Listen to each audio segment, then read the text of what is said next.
అంబటి రాంబాబు కుటుంబాన్ని పరామర్శించిన సందర్భంగా మాజీ సీఎం జగన్ చేసిన వ్యాఖ్యలను తీవ్రంగా ఖండించారు ప్రకాశం జిల్లా జనసేన అధ్యక్షుడు రియాజ్. తిరుపతి లడ్డూ కల్తీ జరిగిందని ఎన్డీడీబీ ఇచ్చిన నివేదిక, సుప్రీంకోర్టు వేసిన సిట్ నివేదికలు వచ్చాయన్నారు. జగన్ వెంటనే సీఎం, డిప్యూటీ సీఎంకు క్షమాపణలు చెప్పాలని రియాజ్ డిమాండ్ చేశారు. ప్రజలందరికీ మీ అందరికీ కూడా తెలిసినటువంటి నిన్న జగన్ గుంటూరు పర్యటనలో భాగంగా సభ్య సమాజం తలదించుకునే విధంగా ఆయన మాట్లాడినటువంటి తీరు చూస్తుంటే ప్రజలు కూడా చాలా అసహించుకుంటున్నారు. కూటమి ప్రభుత్వం అభివృద్ధి ధ్యేయంగా ప్రజా సంక్షేమ పాలన అందిస్తూ ముందుకు వెళ్తుంటే తిరుమల లడ్డూలో కల్తీ జరిగింది అని చెప్పిన తర్వాత గత ప్రభుత్వ హయాంలో జగన్ చేసినటువంటి ఘోరాలు పాపాలు ప్రజలకి వివరించే విధంగా కూటమి ప్రభుత్వం బయటికి తీసుకొస్తే భయపడిపోయి ఎక్కడ కూడా లడ్డూలో కల్తీ జరగలేదని చెప్పేసి ఇంకా బుకాయించుకుంటున్నారు. ఎన్డీడీబీ ఇచ్చిన రిపోర్ట్లో కూడా జంతు కొవ్వు ఉన్నటువంటి ఆనవాళ్ళు ఉన్నాయి, అసలు నెయ్యి వాడలేదు, లడ్డు నెయ్యి కల్తీ జరిగింది అని చెప్పేసి సిబిఐ సిట్టు కూడా నిజమైనటువంటి ఆధారాలతో సహా నివేదిక ఇచ్చింది. నివేదిక ఇచ్చిన తర్వాత కూడా ఇంకా వైసీపీ వాళ్ళు జరగలేదని చెప్పేసి ఈ విధమైనటువంటి ప్రచారాలు, అలాగే ఈ రాష్ట్ర ముఖ్యమంత్రి నారా చంద్రబాబు నాయుడు గారు, ఉప ముఖ్యమంత్రి పవన్ కళ్యాణ్ గారు ఇరువురు క్షమాపణ చెప్పాలని చెప్పి ఒక కొత్త నాటకానికి తెరలేపారు. ఎట్టి పరిస్థితుల్లో కూడా ఎవరైతే తిరుమల లడ్డూలో కల్తీ జరిగినటువంటి దోషులు ఉన్నారో వాళ్ళందరినీ కూడా చట్టం ప్రజల ముందు నిలబెట్టిద్ది, చట్టరీత్యా వాళ్ళని శిక్షింపబడతాము అనటంలో ఎటువంటి సందేహం లేదు. అలాగే ప్రజలకు తెలియజేసే విధంగా కూటమి ప్రభుత్వం రాష్ట్ర వ్యాప్తంగా కూడా తిరుపతి లడ్డూ కల్తీ జరిగిందని ఫ్లెక్సీలు వేశాం. ఈ ఫ్లెక్సీలు వేసిన తర్వాత జగన్మోహన్ రెడ్డికి, వైసీపీ నాయకులకి ఒంట్లో వణుకు మొదలయ్యి ఆ ఫ్లెక్సీల మీద సంస్కారం లేదా సంస్కారహీనులా అని చెప్పేసి ఏవేవో పెద్ద మాటలు మాట్లాడుతున్నారు. గత వైసీపీ ప్రభుత్వంలో సిద్ధం సభల్లో ఈనాటి ముఖ్యమంత్రి నారా చంద్రబాబు నాయుడు గారు, అలాగే ఉప ముఖ్యమంత్రి పవన్ కళ్యాణ్ గారు పోలినటువంటి బొమ్మలు పెట్టి వైసీపీ గంజాయి బ్యాచ్తో ఆ బొమ్మల్ని కొట్టించి కాళ్ళతో తన్నినప్పుడు నీ సంస్కారం ఏమైంది అని అడుగుతున్నాను. ఆ రోజు ఆనందపడింది ఈ జగన్మోహన్ రెడ్డి, ఈ వైసీపీ నాయకులు కాదా అని మేము అడుగుతున్నాం. అలాగే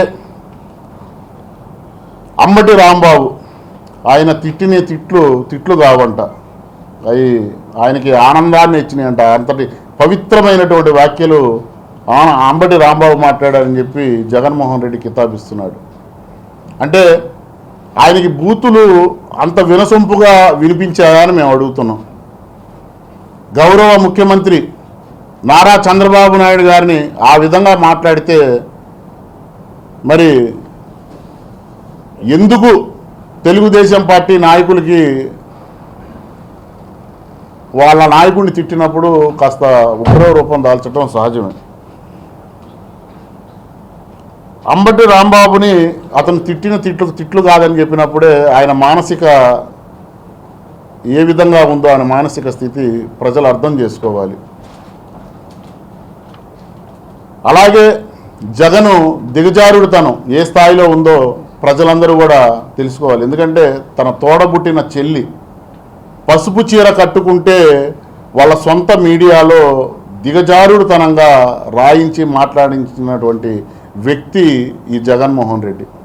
ఈ ప్రజాస్వామ్యంలో తిరిగే అర్హత కూడా జగన్మోహన్ రెడ్డికి లేదు. అంబటి రాంబాబు సంస్కారవంతుడు అంట, నిజమే ఆయన సంస్కారవంతుడు. దేంట్లో అంటే త్రిబుల్ ఎక్స్ దాంట్లో సంస్కారవంతుడు ఆయన. ఈ కితాబ్ ఇచ్చింది జగన్మోహన్ రెడ్డి కాదు, సంజన సుకన్య వాళ్ళు ఇచ్చారు. త్రిబుల్ Xలో ఈయన ఎక్స్పీరియన్స్ అని. ఆ త్రిబుల్ X అంబటి రాంబాబుకి త్రిబుల్ Xలో ఉన్నటువంటి భంగిమలు జగన్మోహన్ రెడ్డికి నచ్చి సంస్కారవంతుడుగా అతను కితాబిస్తున్నాడు. పైగా రాంబాబు కాపులకి టైగర్ అంట. కాపుల ప్రతిష్టను దిగజార్చినటువంటి వ్యక్తి అంబటి రాంబాబు. గతంలో అంబటి రాంబాబు మాట్లాడిన మాటలు చూసాం. కాపులు తాగుబోతులు, తిరుగుబోతులు అని చెప్పేసి కాపులని అవహేళనగా మాట్లాడినటువంటి సందర్భాలు ఉన్నాయి. అలాగే సికే నాయుడు గారు, మన దేశ క్రికెట్ జట్టు మొదటి కెప్టెన్. కూర్మా వెంకట రెడ్డి నాయుడు గారు మద్రాసు ప్రెసిడెన్సీ ముఖ్యమంత్రిగా చేశారు. కోడి రామ్మూర్తి గారు మల్ల యోధులు.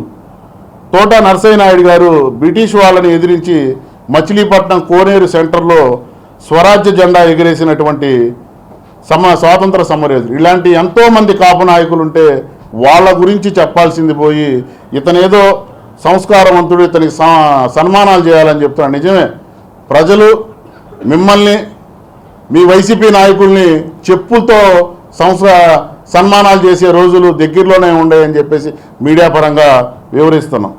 ఈ జగన్ అనే వ్యక్తి వీకెండ్ పొలిటీషియన్. ఈరోజు గురువారం, ఈరోజు రాత్రో లేదో రేపు తెల్లవారుజామున మళ్ళీ బెంగళూరు ప్యాలెస్కి వెళ్ళిపోతాడు. వీకెండ్ అక్కడికి వెళ్తాడు. వారం ముందులో 2 రోజులు ఏడు ఉంటాడు. ప్రజా సమస్యలు పట్టవు, ప్రజల సంక్షేమం పట్టదు. ఏదో 2 రోజులు వచ్చి ఇక్కడ విద్వేషాలు రెచ్చగొట్టి వెళ్ళిపోతూ ఉంటాడు. తిరుపతి లడ్డు నిజంగా జగన్కి బాధ్యత ఉంటే, తిరుపతి లడ్డు కల్తీ జరిగిందని మేము కూటమి ప్రభుత్వం చెప్తున్నాం. అసెంబ్లీకి వచ్చి తిరుపతి లడ్డు మీద విచారణ జరిపించండి అని అతను ఎందుకు అడగట్లేదు? అతనికి బాధ్యత లేదా అని మేము అడుగుతున్నాం. వైఎస్ఆర్సీపీకి ఇచ్చినటువంటి 11 మంది క్రికెట్ జట్టులాగా 11 మంది ఎమ్మెల్యేలు ఇచ్చారు. మరి ఈ ఎమ్మెల్యేలకి జీతాలు ఎందుకు తీసుకుంటున్నారు? వీళ్ళకి ప్రోటోకాల్స్ ఎందుకు అని చెప్పి జనసేన పార్టీ నుంచి మేము డిమాండ్ చేస్తున్నాం.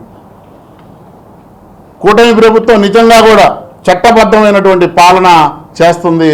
ప్రజలకు ఉపయోగపడేటటువంటి ప్రజా సమస్యలు తీర్చి ఈ రాష్ట్రాన్ని అగ్రంగా ఆర్థికంగా ముందుకు తీసుకువెళ్ళి ఈ రాష్ట్ర నిరుద్యోగ యువతకి ఉద్యోగ అవకాశాలు కల్పించే దిశగా ఈ కూటమి ప్రభుత్వంలో ముఖ్యమంత్రి నారా చంద్రబాబు నాయుడు గారు, అలాగే పవన్ కళ్యాణ్ గారు కూడా ఇద్దరు కూడా ఈ రాష్ట్ర అభివృద్ధికి సహకరిస్తున్నారు.